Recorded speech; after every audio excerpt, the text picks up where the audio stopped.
votre rendez-vous environnemental Mère Nature sur Alafia TV. Le thème de ce nouveau numéro est reboisement, déforestation, quel avenir pour nos forêts? Pour en parler, nous avons fait appel à des spécialistes dans le domaine. Notre premier invité est Alassane Touré Dissandi. Il est ingénieur des eaux et forêts. Il est aussi expert en changement climatique. Notre deuxième invité est Dr Dantini Sako. Sako Sensé. Il l'a bien spécifié. Il est le directeur technique de la Fondation Santé Environnement. Notre troisième invité est une dame, Madame Sissé Abibatou Touré. Elle travaille à Malifox Center. Elle est coordinatrice et chargée d'éducation environnementale. Merci, cher invité, d'avoir accepté notre invitation. Merci à vous. Alors, sans plus tarder, nous allons rentrer dans le vif du sujet. Monsieur Touré, vous travaillez également à Fondation Balich. Quelles sont les principales causes de la déforestation au Mali aujourd'hui? Merci, TV Alafia.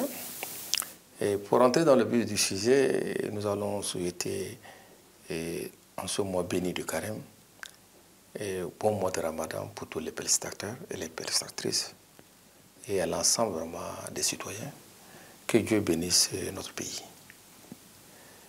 Et en deuxième temps, nous disons que les causes réelles et profondes de la déforestation sont de deux ordres. Il y a les causes anthropiques qui sont liées aux activités humaines et des causes naturelles. Voilà les deux principales causes quand même de la déforestation. Par rapport aux causes naturelles, on peut parler de la sécheresse. Et quand on parle de sécheresse, on parle de déficit vraiment pluviométrique. Et quand on parle aussi d'inondation, c'est l'excès vraiment de la pluviométrie. Donc ce sont ces deux causes-là qui engendrent vraiment ce qu'on appelle la déforestation. Et la seconde cause, qui est la cause anthropique, sinon la cause liée aux activités humaines, entre autres, on peut citer les défrichements anarchiques. On peut citer l'agriculture intensive. Et entre autres, on peut citer également ce qu'on peut appeler l'exploitation des ressources forestières pour les besoins domestiques, à la recherche du bois d'œuvre, du bois de service, du bois énergie et du charbon de bois. Et également, il faut reconnaître que quand on parle de sécheresse, c'est un déficit pluviométrique qui est aussi lié à l'éloignement de la nappe phréatique. Et cela aussi est dû beaucoup vraiment au feu de brousse. Donc, en plus des causes humaines, il y a l'urbanisation, il y a l'exploitation minière, et aussi, en gros, on peut parler de la pauvreté. Parce que c'est la pauvreté qui pousse les individus à aller faire l'exploitation et pour chercher au moins les besoins énergétiques. Donc, en voilà quelques causes qui peuvent et qui sont à l'origine, dont la déforestation engendre vraiment ces impacts-là. D'accord, c'est bien compris, M. Touré. Docteur Sako, maintenant, nous aimerions savoir en quoi la déforestation peut causer des maladies respiratoires infectieuses. Merci beaucoup pour la question. Avant de commencer, je joins ma voix à celle du doyen pour souhaiter un bon ramadan à tous les musulmans.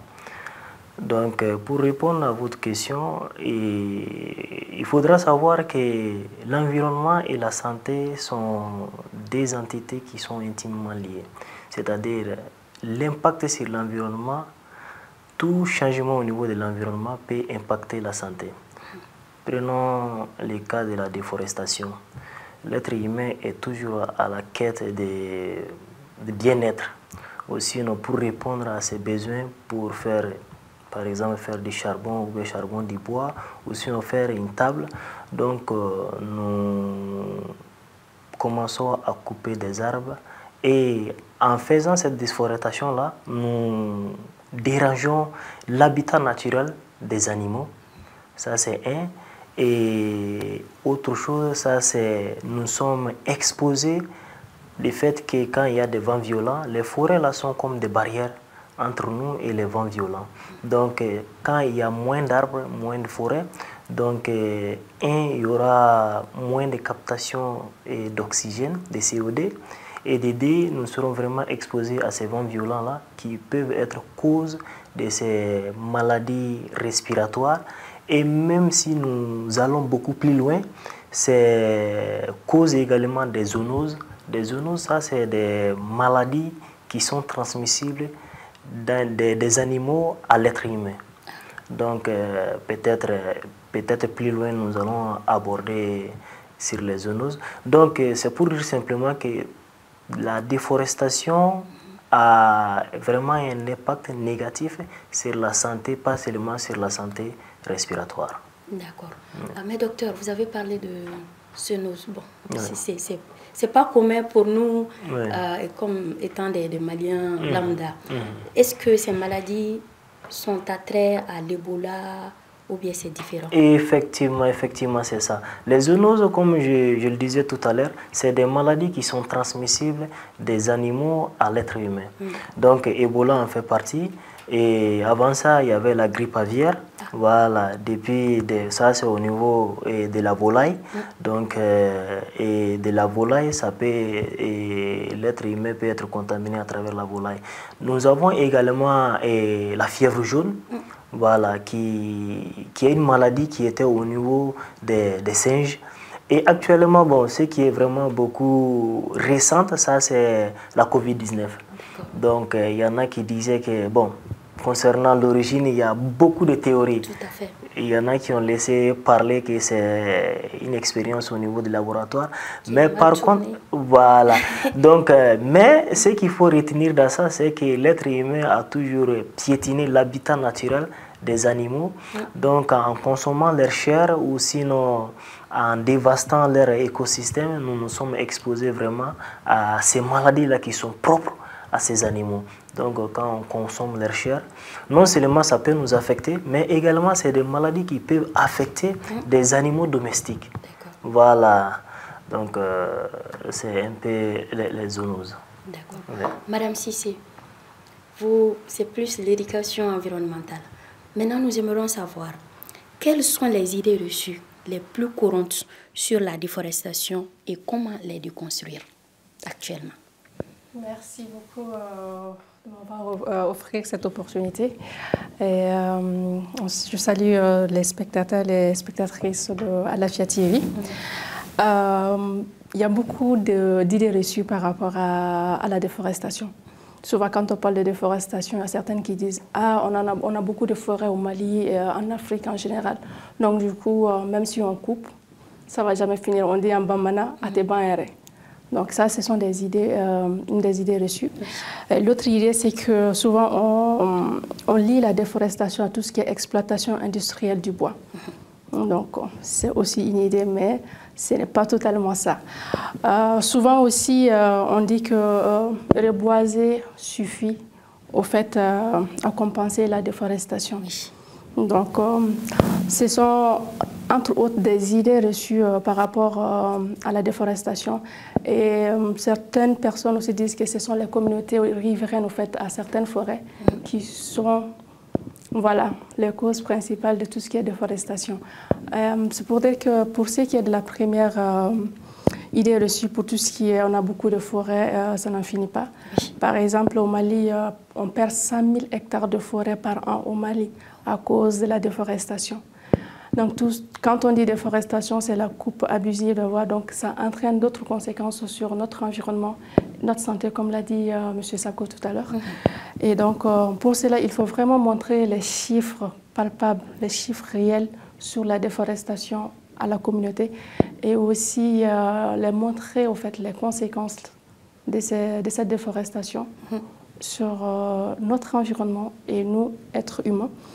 Et tout ce qui est exploitation industrielle, ce n'est pas que ça qui entraîne au fait la déforestation. Donc pour cela, il faut vraiment sensibiliser sur les impacts, sur les anciennes pratiques qu'on a. On n'a pas dit que la coupe des arbres, d'interdire la coupe de bois, mais c'est la coupe abusive du bois qui n'est pas autorisée. Donc il faut réglementer. Il faut réglementer. Donc, voilà. Et on dit souvent que voilà, quand on reboise, ça suffit à compenser la déforestation. Pas du tout. Donc du coup, les forêts déjà qu'on a existantes, il faut vraiment les préserver. Et ceux qu'on a eu à détruire déjà, d'essayer de les restaurer. Donc en passant par aussi la restauration des sols qui va de pair avec le reboisement. Et les communautés riveraines que certaines personnes accusent, au fait, souvent, elles n'ont pas d'alternative par rapport au fait à la coupe abusive du bois. Donc, il faut vraiment les diriger vers d'autres activités génératrices de revenus. Par exemple, elles peuvent en tirer bénéfice au fait de la forêt au lieu de la détruire. Par exemple, tout ce qui est produits forestiers non lignés, les abats et autres, les femmes peuvent l'utiliser en tant que source de revenus. D'accord. Donc, voilà. Okay, merci beaucoup, Madame Cissé. On va souffler un tout petit peu quand on a réalisé un micro-trottoir à travers la ville de Bamako. Suivons ensemble. Tiens, là, yiri nafa chaman ba de yiri la. Sabula, yiri yɛrɛ kɔlɔsibaaw n'o ye ozoferiw yɛrɛ ye. Olu yiri lakana ka sabu kɛ anw yɛrɛ hadamadenw yɛrɛ ka lakanani fana kama. Parce que yiri bɛna ni nafa caman ye. Yiri kɛnɛya b'a la, wa fana yiri fana suma b'a la. A suma yɛrɛ a nafa yɔrɔ dɔ ye. Parce que anw yɛrɛ filɛ yɔrɔ min na, ni anw sigin bɛ yan nɔ, yiri suma de don. I y'a faamu wa? Yiri filɛ nin ye, a bɛ san fana kofɔ. Sabula ni yiri tigɛra, sanji yɛrɛ a bɛ dɔ bɔ sanji fanga la. Yiri fana mana tigɛ, a bɛ dɔ bɔ kɛnɛya fana na. Sabula an ka fura caman bɛ yen, a bɛ bɔ yiri fana de la. Bi n'i ye jateminɛ kɛ bi, an bɛ yiri tigɛ k'a kɛ lɔgɔ ye, k'a kɛ saribɔn ye, a ma ɲi. Sabula ni yiri yɛrɛ dɛsɛra dugu kɔnɔ, kungo kɔnɔ sogow yɛrɛ, minnu a kan ka sogo minnu kan ka mara jamana kɔnɔ, sogo bɛɛ bɛ taa fan wɛrɛ fɛ de. N'i ye jateminɛ kɛ bi, an ka sogo caman tunnen don ka sabu kɛ yiri t'an ka dugukolo sanfɛ. N'i ye jateminɛ kɛ bi, anw yɛrɛ bɛ yɔrɔ min na bi, gɛlɛya caman b'a kan bi ka sabu kɛ yiritigɛ ka baara ye. Yiritigɛ n'a sera ka dabila, tiɲɛ yɛrɛ la jamana kɔnɔ, jamana bɛ nafa dɔ sɔrɔ a ko la. Sabula yiri filɛ nin ye, yiri yɛrɛ kɛnɛya n'i y'a mɛn fura yɛrɛ jubaju a bɔ yiri de la. Fura jubaju a bɔ yiri de la. I y'a faamu wa ne fa? Yiri filɛ nin ye, yiri ye fɛn ye, fɛn min nafa ka bon a se ka dɔn ka ban fiyewu fiyewu. Baganw balo bɔ yiri fana de la. Sabula bagan e ye yiri tigɛ sa, yiri furabulu min kan ka bin ni baganw kan ka dun, n'a tigɛra est ce que o bɛna bin yan baganw dɔw sɔrɔ k'o dun? I y'a ye wa? Ne fa, yiri kɔni tiɲɛ yɛrɛ la yiri nafa se ka dɔn ka ban. Yiri nafa ka bon kosɛbɛ kosɛbɛ an filɛ don min na bi. An bɛ min fɔ jamana kɔnɔdenw ye, u k'u yɛrɛ lakana u ka yiriw to yen. Sabula yiri tigɛ a ma ɲi jamana kɔnɔ, a bɛ sanjiko gɛlɛya se jamana ma. An y'anw yɛrɛ sigilen filɛ, an bɛ suma duman kɔrɔ bi, yiri suma de don. Ne tɛ tileba in filɛ nin ye, munna an ma taa sigi o kɔrɔ? N'a ye an nana sigi, anw yɛrɛ ka baara ye tɛmɛniboli ye, an nana sigi yiri suma kɔrɔ, an bɛ ka nafa sɔrɔ a la, an bɛ ka nɛɛma sɔrɔ a la. N'i y'a mɛn yiri bɛ kɔlɔsi, anw yɛrɛ de bɛ se ka yiri kɔlɔsi. I y'a faamu wa? Mɔgɔ si tɛ se ka yiri kɔlɔsi ni anw yɛrɛ dama tɛ. Sabula ni ne e ye yiri tigɛ la, ne kan ka kangarima da k'e ye k'a fɔ e ɲɛna, ne bɛ se ka ladilikan min di e ma karisa, yiri to yen, yiri nafa ka bon. I y'a faamu wa? Ni e maa min hakili ka bon, e bɛ yiri to yen, e tɛ n'a tigɛ. Bon ozoferi minnu bɛ yen, olu kelen tɛ se ka lakanali kɛ yiri la o. An yɛrɛ dama tɛ se ka ɲɔgɔn lakana. I y'a faamu wa? Yiri b'o pɔsɔn de la. Bon yiri tigɛ a kɔlɔlɔ ka ca. Ni yiri tigɛla ka caya, a bɛ se ka san nali bali, a bɛ se ka changement climatique provoquer. Et puis a bɛ se ka yɔrɔ min na ni cɛncɛn ka ca yɔrɔ min na, a bɛ se ka avancement de désert a bɛ se k'o teliya. O miirina de kɔnɔ i bɛ taa Modibo Keita a ye maliyirini, ça a été importé de l'Inde, a bɔra Inde de ka na. O bɛɛ ye pour que ka avancer de désert k'o de stopper. Bon yiritigɛ a mako u b'u a kɛ ka lɔgɔ ni fɛnw de kɛ, mais mɔgɔ caman t'a a kɔlɔlɔ dɔn. A kɔlɔlɔba de b'a la.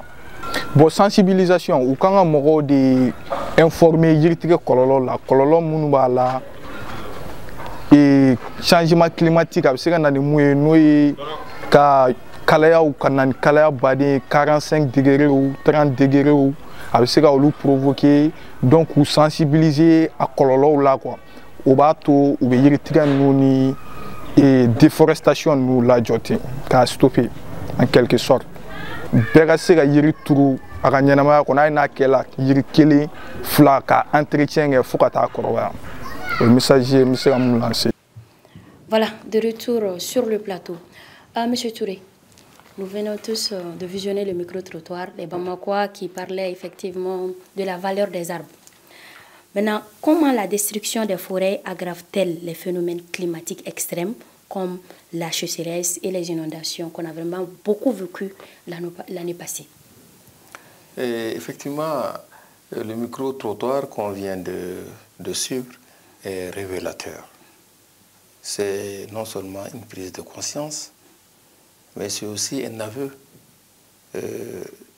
d'un citoyen qui est en train de mettre en exergue les conséquences quand même de la déforestation. Maintenant, votre question, comment la destruction des forêts aggrave-t-elle les phénomènes climatiques extrêmes, comme la sécheresse et les inondations? Cette destruction à travers la sécheresse constitue l'insuffisance vraiment des quantités de pluie tombées et souvent la hausse des températures. L'ensoleillement, nous savons tous, à un certain moment, il est difficile vraiment de sortir sous le soleil et il y a des vents violents et les impacts agricoles, sanitaires, économiques, sociaux et politiques. Cela revient à dire que avec la destruction vraiment des forêts, les phénomènes climatiques comme la sécheresse impactent profondément le développement socio-économique, social et même politique du pays. Pour les inondations, quand les cours d'eau atteignent leur débit, les eaux débordent de leur lit. Également, si le taux de précipitation dépasse le taux d'infiltration, les inondations sont là. En plus, si la capacité de rétention de l'eau du sol est dépassée, ça veut dire que tout de suite, il faut vraiment s'attendre vraiment à des graves conséquences des inondations. Par rapport à tout ça, il y a la végétation forestière qui joue un rôle prépondérant. Et le rôle de la végétation, il s'agit vraiment de la conservation de l'eau.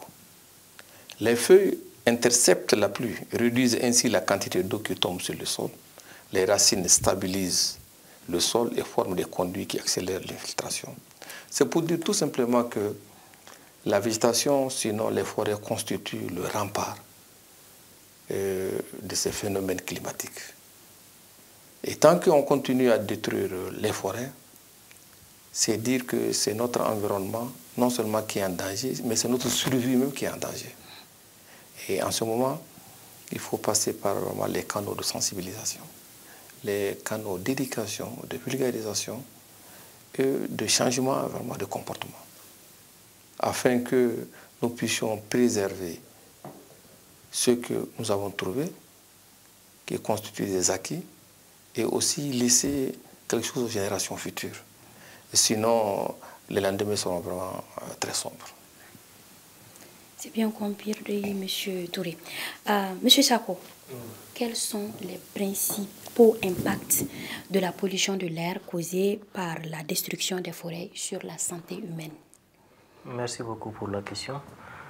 Il y a beaucoup d'impacts que la déforestation peut causer sur la santé humaine, animale et autres. Donc, je disais tout à l'heure que l'impact de l'environnement, ça impacte d'abord ce que nous avons l'habitude de voir, c'est les changements climatiques, n'est-ce pas? Les changements climatiques avec les changements à la pluviométrie. Et d'abord, il peut y avoir beaucoup de pluie comme moins de pluie et la fluctuation de la température. Donc, ça va causer au niveau de l'agriculture.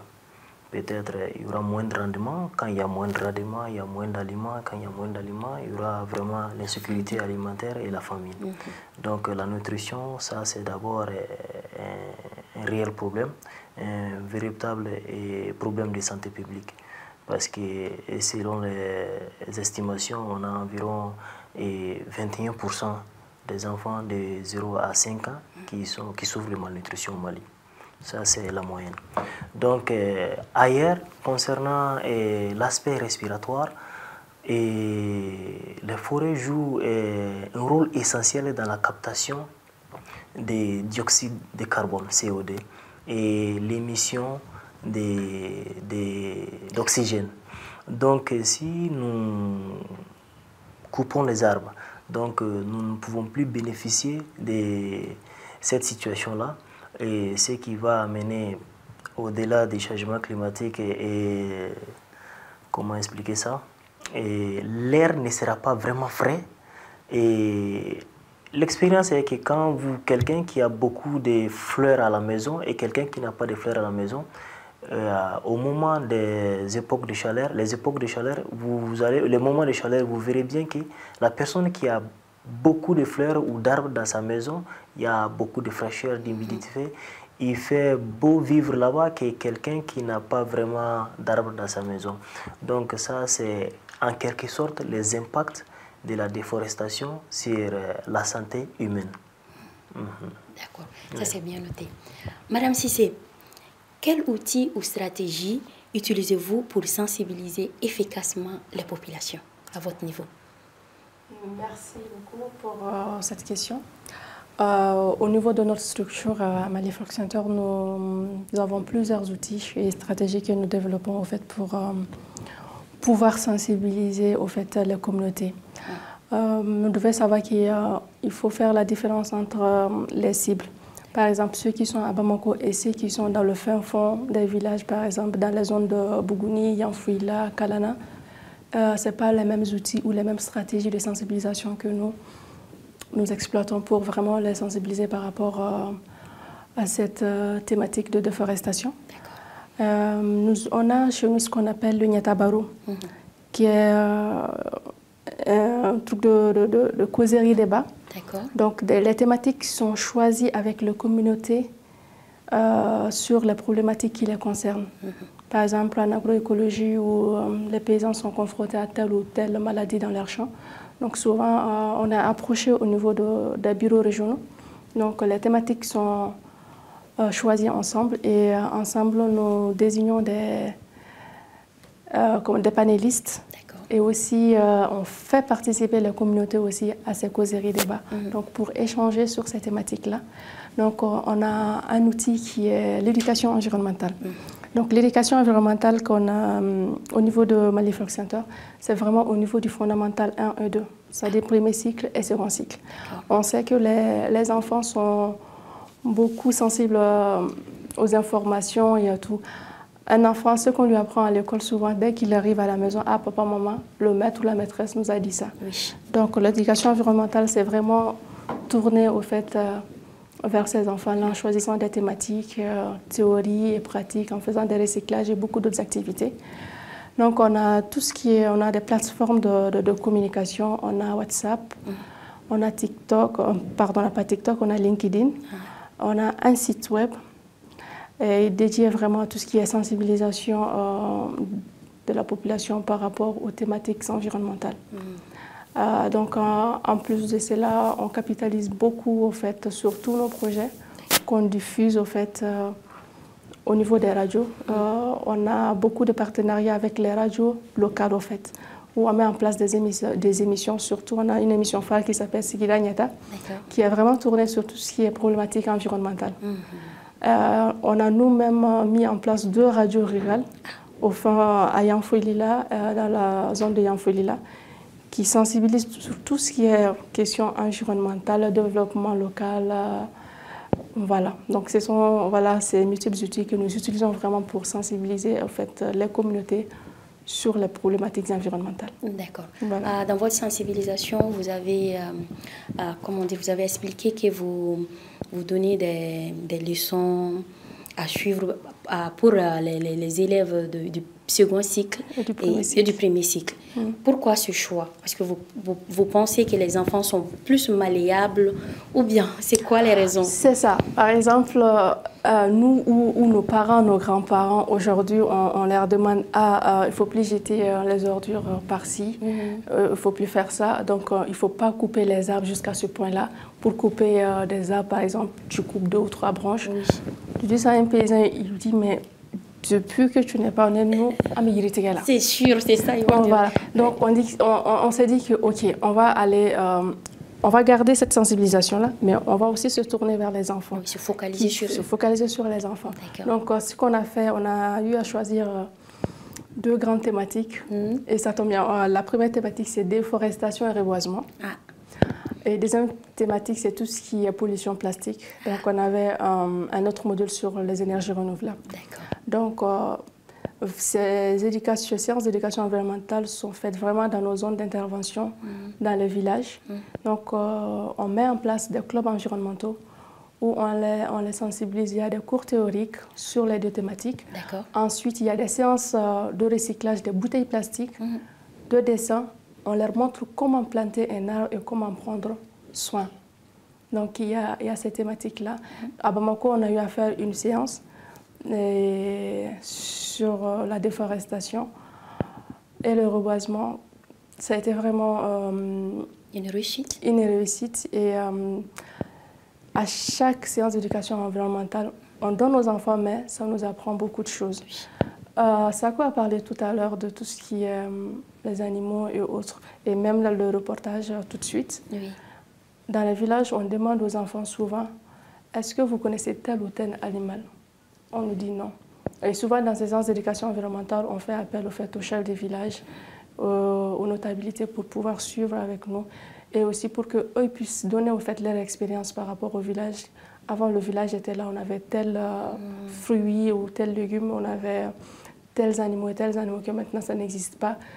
Tout ça est dû vraiment à l'expansion au fait de la population. Oui. Donc vraiment, on s'est focalisé sur l'éducation environnementale, c'est vraiment pour un changement de comportement vis-à-vis de l'environnement, vu que les enfants sont beaucoup plus malléables. Tout à fait. Et nous, adultes, souvent, on a du mal à laisser nos anciennes habitudes. C'est vrai, tout à fait. Ça, c'est bien compris, Madame Cissé. Monsieur Touré, nous revenons à vous. Quels sont les programmes actuels des eaux et forêts pour lutter contre la déforestation et favoriser le reboisement? Merci pour cette question, une question transversale. Parce qu'il faut comprendre quand même que les eaux et forêts, comme on le dit, sont dépositaires et comptables de toutes les actions en matière d'environnement. Donc, que ce soit au niveau du privé, au niveau des ONG, au niveau des projets et programmes, et toute cette comptabilité vraiment est tenue par vraiment les eaux et forêts. Donc, tous ces acteurs concourent à la mise en œuvre de la politique nationale de reboisement.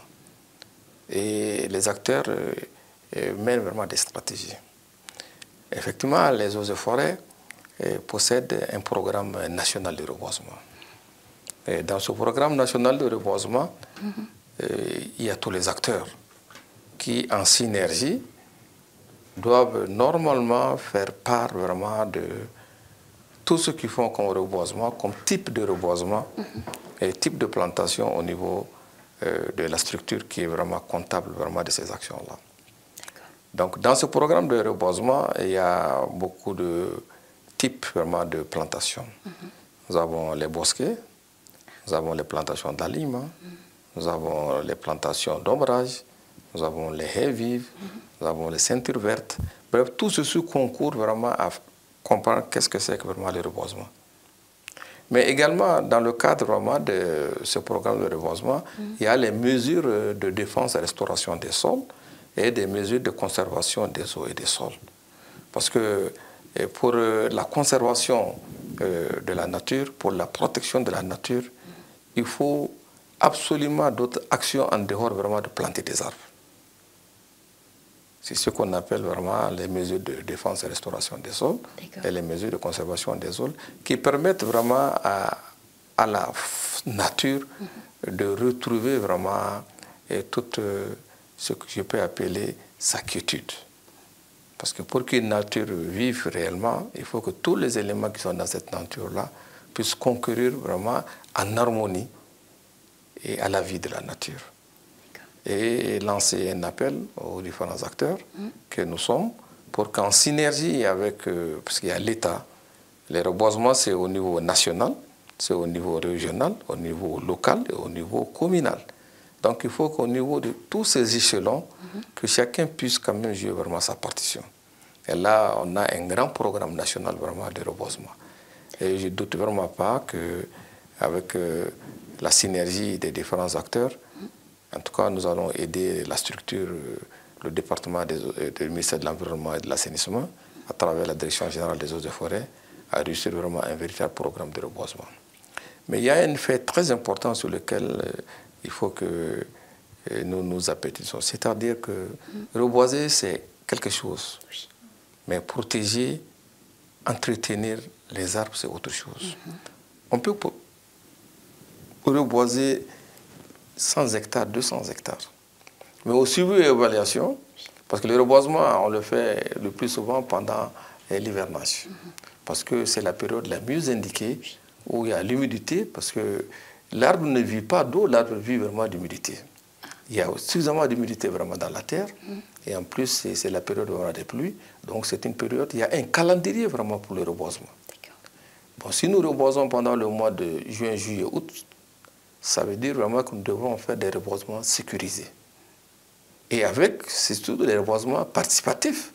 Comme l'a dit tout de suite madame, il faut que les premiers bénéficiaires vraiment d'une forêt, c'est les populations environnantes de la forêt. Il faut que cette population participe non seulement à la conservation, à la protection, mais à la gestion aussi de la forêt. Parce qu'on ne peut pas être à côté d'une forêt et ne pas jouir quand même. Et là, ne le condamne pas. Et jouir, c'est ce qu'on appelle les droits d'usage. Et à titre d'exemple, pour mieux protéger nos formations forestières, il faut ce qu'on appelle des plans d'aménagement et de gestion. Et à titre d'illustration, si nous avons une forêt de 10 000 hectares qu'il faut protéger, à travers un plan d'aménagement et de gestion, on se propose sur les 10 ans, la validité d'un plan qui fait 10 ans, chaque année on doit exploiter 1000 hectares. Donc si on démarre un plan d'aménagement en 2025, les 10 ans vont jusqu'à 2035. Ça veut dire qu'en 2025, si on exploite 1000 hectares, et en 2026, 1000 hectares, maintenant en 2035, le premier bloc qu'on a exploité, il y a ce qu'on appelle la régénération. On doit se rendre compte quand même que, en tout cas, la première parcelle, le premier bloc là qu'on a eu à reboiser, il y a eu vraiment une reconstitution vraiment de la forêt, de cette partie de la forêt, à travers la régénération. Maintenant, même pour cette régénération, il faut apprendre vraiment aux paysans, et l'encadrement, il y a des techniques sylvicoles. Il faut suivre vraiment les différents régis. Et il faut suivre les régis, mais il faut aussi sélectionner les régis. Parce qu'à la longue, il y a les régis, on ne va pas rentrer dans tout ça, les régis adventants et les régis adventifs. Et c'est dire vraiment qu'à un moment, l'arbre va se reconstituer. On aura vraiment un seul régis qui constitue vraiment l'arbre mère. Par contre, on a les différentes régis. Sur une souche, tu peux avoir 10 régis, par exemple. Maintenant, sur ces 10 régis, il y a certains régis qui peuvent constituer vraiment des perches, des bois de service, selon le diamètre et selon vraiment l'objectif que tu t'es fixé. Il y a d'autres régis qui peuvent avoir, selon la grosseur, être vraiment des bois d'œuvre. D'autres peuvent être vraiment des bois de chauffe ou même faire vraiment la carbonisation. Mais il y a un qui est là, qui constitue vraiment l'arbre mère. Bon, donc l'an 1, on a exploité vraiment la parcelle 1. Et en l'an 10, logiquement, il y a vraiment la parcelle 1 qui est vraiment reconstituée. Mais là, comme j'ai dit, il faut la sensibilisation, il faut l'éducation, il faut un transfert vraiment de technologie, un transfert vraiment de technicité. Et là, il n'y a pas de problème. En respectant ça, c'est comme vraiment quand tu fais du commerce. Parce que quand tu exploites, tu fais le plan d'aménagement et de gestion, tu fais tout pour ne pas toucher le capital. C'est-à-dire, tout de suite, si tu as une boutique vraiment de 2 à 3 millions, tu fais en sorte vraiment que tu fasses ton commerce et tu prends les bénéfices. Mais le capital de 2 millions, quand tu le consommes, tu n'as plus de boutique. Tout à fait. C'est la même chose. Quand une forêt, et quand tu fais le plan d'aménagement et de gestion, comme les gens sont en train de nous suivre là, il s'agit vraiment de faire l'évaluation vraiment de toutes les potentialités de la forêt. Tu te rends compte que ta forêt de 10 000 hectares, contient quelle quantité de stères vraiment de bois de feu. Ta forêt de 10 000 hectares contient quelle quantité quintaux vraiment de charbon de bois. Ta forêt de 10 000 hectares contient quelle quantité vraiment d'étain, quelle quantité de bois de service, quelle quantité vraiment de perches et de perchettes. Là, si tu sais déjà que tu as vraiment, admettons, je vais prendre un exemple comme ça, 10 000 stères de bois de chauffe que tu peux exploiter de ta forêt. Donc, tu vois, selon la période, tu répartis ces 10 000 stères de bois de chauffe sur vraiment la période où tu dois exploiter ta forêt. Et là, tu es certain que tu ne vas pas aller en déficit. Bon, c'est ce qu'on appelle les plans d'aménagement et de gestion participatifs. Donc, c'est l'une des conditions vraiment pour protéger nos forêts. Bon, l'autre condition, c'est l'application et le respect de la réglementation. Il y a des règles qui régissent vraiment la forêt. Et aujourd'hui, au niveau de la Direction générale des eaux et forêts, c'est la loi 10/028 fixant les conditions et les principes de gestion et de l'exploitation des ressources forestières. Les choses sont claires là-dedans. Maintenant, il faut aussi certainement traduire vraiment ces textes-là en langue vernaculaire. En tout cas, le condenser de ces textes en langue vernaculaire. Et faire beaucoup d'émissions de sensibilisation pour que les gens comprennent. Parce que si tu ne sais pas, on dit nul n'est censé ignorer la loi, mais en réalité, les gens ignorent la loi. C'est sûr, c'est un problème. Non, non, non. De toutes les façons, partout. Oui. Personne n'est censé aussi détenir vraiment à comprendre le tout. Oui. Donc, c'est notre devoir en tant qu'acteur, quel que soit le niveau où on se trouve. Pas l'État seulement, pas la Direction générale des eaux seulement, en tant qu'acteur privé, ONG et les communautés, que nous nous aidons vraiment à protéger et conserver vraiment ces forêts-là pour le bénéfice de notre propre santé. Parce que forêt et santé, c'est deux choses liées. L'éducation, forêt, c'est deux choses liées. Donc, à nous vraiment de... Si on ne gère pas nos forêts, nous n'allons vraiment pas gérer notre survie. C'est vraiment toutes ces informations que je pourrais dire par rapport à la question donnée. D'accord. Merci beaucoup, M. Touré. Je vous en prie. M. Sako, votre fondation mène-t-elle des actions spécifiques pour atténuer ces effets-là? Merci beaucoup pour la question. Et je pense que mes prédécesseurs ont vraiment parlé de la solution à apporter immédiatement face à cette problématique-là. Il s'agit vraiment de l'éducation et des sensibilisations. Il faudra comprendre aussi que on ne peut pas dissocier l'humain à l'environnement. Ouais? Il n'y a pas l'humain à part et l'environnement à part. Donc, il faudra apprendre aux enfants c'est quoi l'importance de ces forêts-là. Voilà. Donc, je me rappelle bien, il y avait un monsieur qui était venu au niveau de la fondation, nous a demandé les noms des 10 fruits sauvages. Vous imaginez, 10 fruits, Zaba, Zadje, personne ne sait. Parce que c'est que nous sommes vraiment désintéressés de ces choses-là. Alors que c'est vraiment important. Donc, c'est qu'elle a si bien dit, vraiment, il faudra commencer à sensibiliser depuis à bas âge. Non seulement sensibiliser, maintenant créer des alternatives aussi.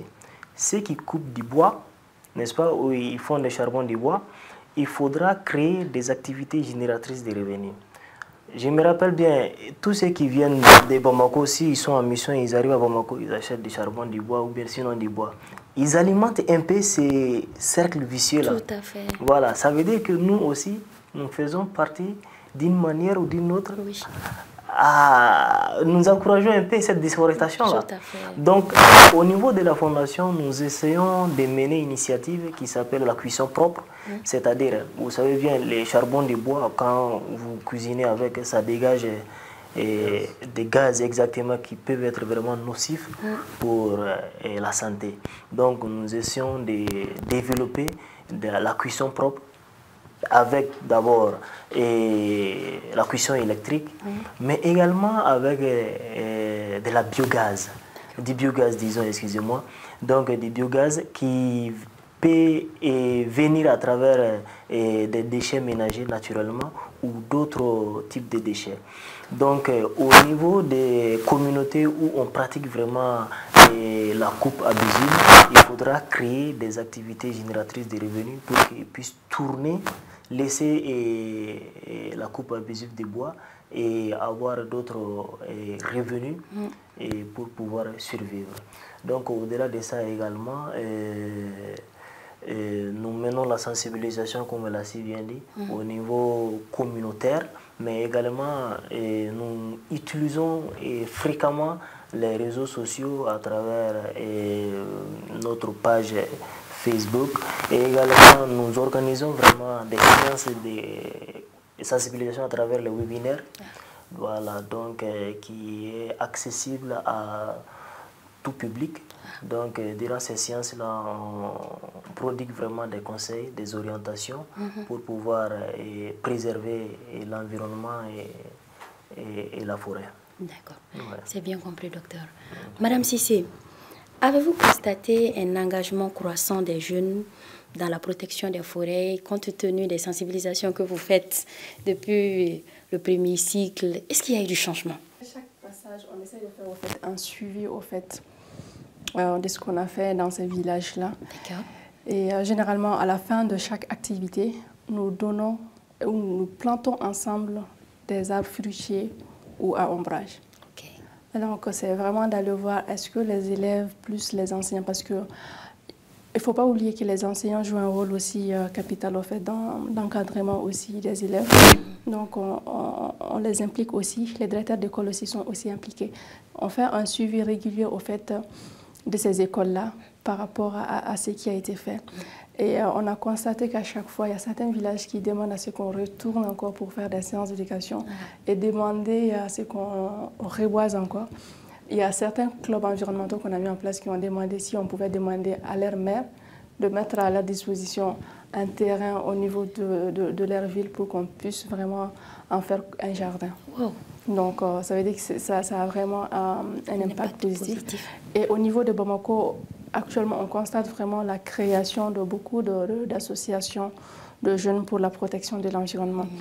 Et nous, dans notre travail de tous les jours, souvent, on les approche. On les amène chez nous. Oui. Parce que souvent, c'est des jeunes qui se lèvent pour dire on veut protéger l'environnement, mais n'ont pas les notions au fait, de base pour la protection ou les notions de base sur les changements climatiques. Tout à fait. Donc, nous leur offrons certaines formations par rapport au changement climatique et autres. Souvent, on organise des petits concours entre eux où nous finançons leurs activités pendant une année. Donc, où souvent, on nous demande de financer certaines de leurs activités. Si c'est vraiment des activités qui sont vraiment pertinentes, qui rentrent vraiment dans le cadre de la protection de l'environnement, souvent, nous leur revenons en aide. Et vraiment, il y a vraiment maintenant un engouement pour la protection de l'environnement. Et même par rapport aux jeunes journalistes et blogueurs, on a eu vraiment à former plus de 100 hommes de médias par rapport à tout ce qui est protection de l'environnement. Voilà. Donc pour dire que actuellement il y a beaucoup de jeunes qui s'intéressent vraiment à la protection de l'environnement. Ça, c'est une bonne chose. C'est bien compris, Madame Cissé. Monsieur Touré, nous revenons toujours à vous. Quelles mesures préconisez-vous pour concilier exploitation économique et préservation des ressources forestières? Vous avez un peu touché la partie, mais si on peut avoir encore plus de détails. Bon, en fait, les mesures préconisées pour concilier l'exploitation économique et la préservation des ressources forestières, c'est d'abord la responsabilisation. Et avant cette responsabilisation, il est bon qu'il y ait une volonté politique forte, que l'État inscrive, certes dans la Constitution, si ma mémoire est bonne, c'est à son article 25, il est dit là-dedans que tout citoyen et chacun et tous a droit à la protection vraiment de l'environnement et à la qualité vraiment de la vie et du cadre de vie. Donc c'est déjà vraiment une bonne citation, mais il ne s'agit vraiment pas seulement des textes, sinon on a les plus beaux textes vraiment de l'Afrique.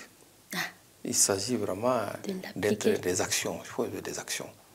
Donc l'État, à travers le gouvernement, qui est la cheville ouvrière technique de l'État, et à appliquer une forte volonté politique. Et à travers vraiment, j'allais dire, cet agenda, donc chaque niveau, il faut les responsabiliser. Il n'est pas un secret pour chacun d'entre nous, tous les Maliens, que l'environnement souffre aujourd'hui. La preuve en est qu'à Bamako, nous voyons tout simplement le matin, en partant au bureau, ou l'après-midi en rentrant, comment la ville est enveloppée vraiment de l'atmosphère. On ne sait même pas comment on peut respirer. Donc beaucoup de poussière. Non seulement, et maintenant l'insalubrité à Bamako, ça dépasse vraiment le normal ou l'ordinaire. C'est partout, même les places où on ne doit pas trouver des ordures aujourd'hui à Bamako, il y a des ordures. Donc, ce n'est pas l'État, comme on dit, il faut que chacun d'entre nous balaye devant sa case. Si nous voulons avoir, en tout cas, un environnement propre. Donc, pour moi, les mesures, c'est vraiment très simple, ce n'est pas compliqué. En fait, J'ai l'habitude de dire, et je souhaite, et à travers TV Alafia, que certains quand même tiennent compte au moins du bon des émissions qui sont en train vraiment d'être relayées. Parce que c'est à travers les médias que vraiment on a beaucoup d'informations et on trouve même la solution à ces problèmes.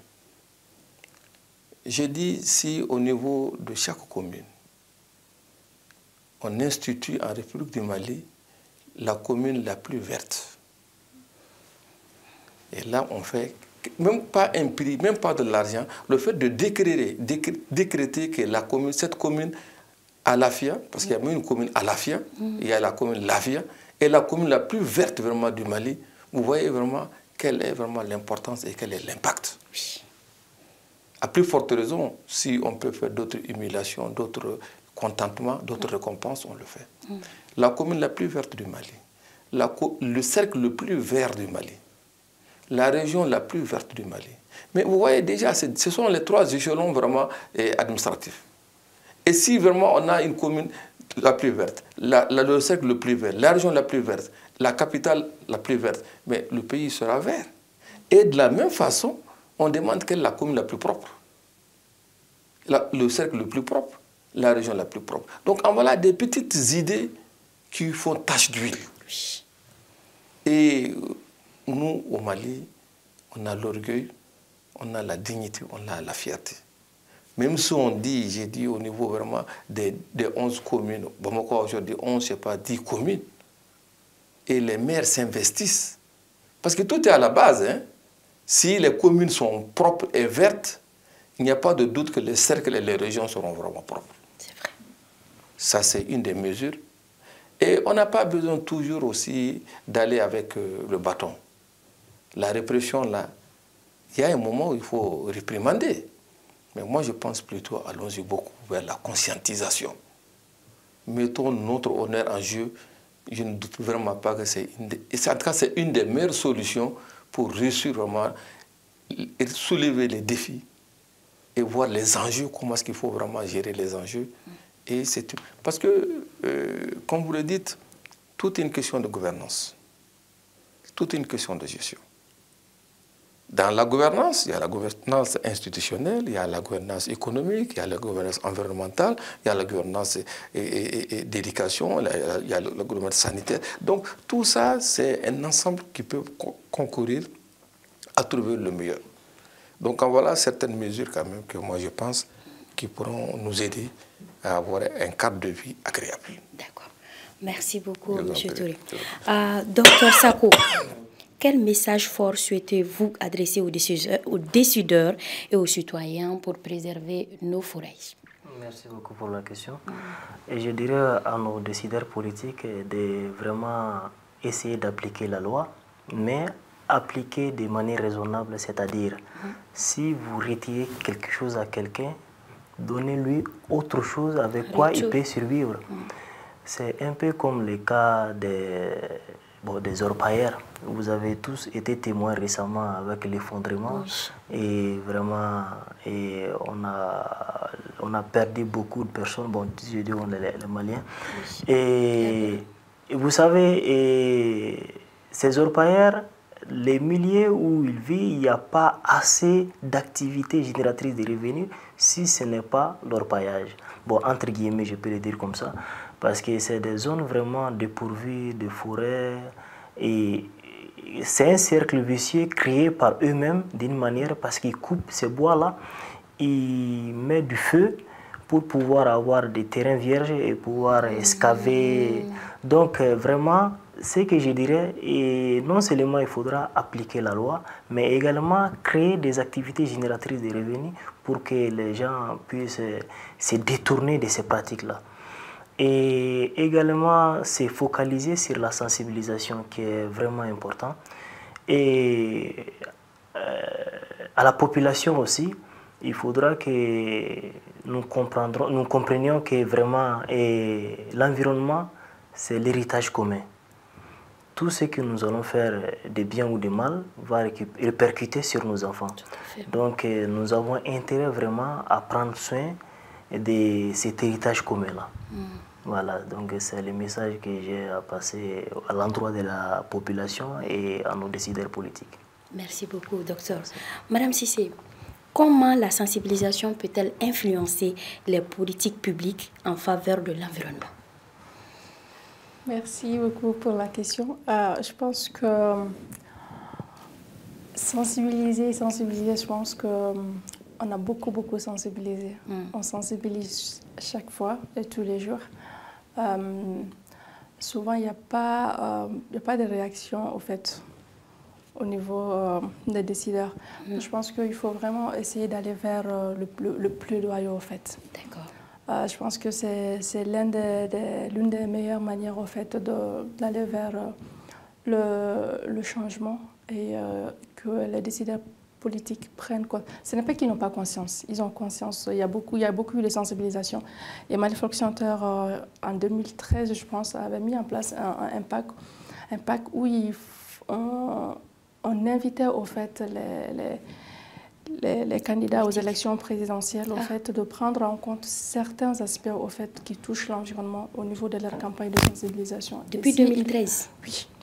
Et s'ils sont élus, c'est vraiment d'essayer de les appliquer au fait, de prendre en compte au fait l'environnement. Comme l'a dit Dr Sako, au fait, on ne peut pas dissocier l'environnement, l'homme et l'environnement. Au fait, c'est lié. Donc, Malifaux Center, depuis, on fait pas mal de plaidoyer et de lobby au fait autour de la protection de l'environnement.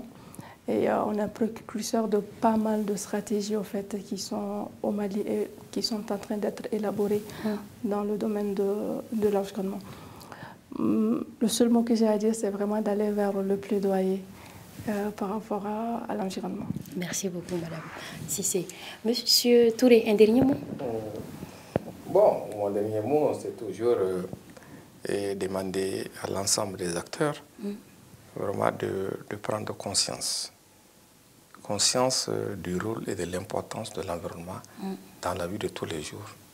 L'environnement, ce n'est pas seulement les hommes, c'est l'ensemble des êtres vivants qui subsistent sur un milieu donné, en équilibre ou en symbiose.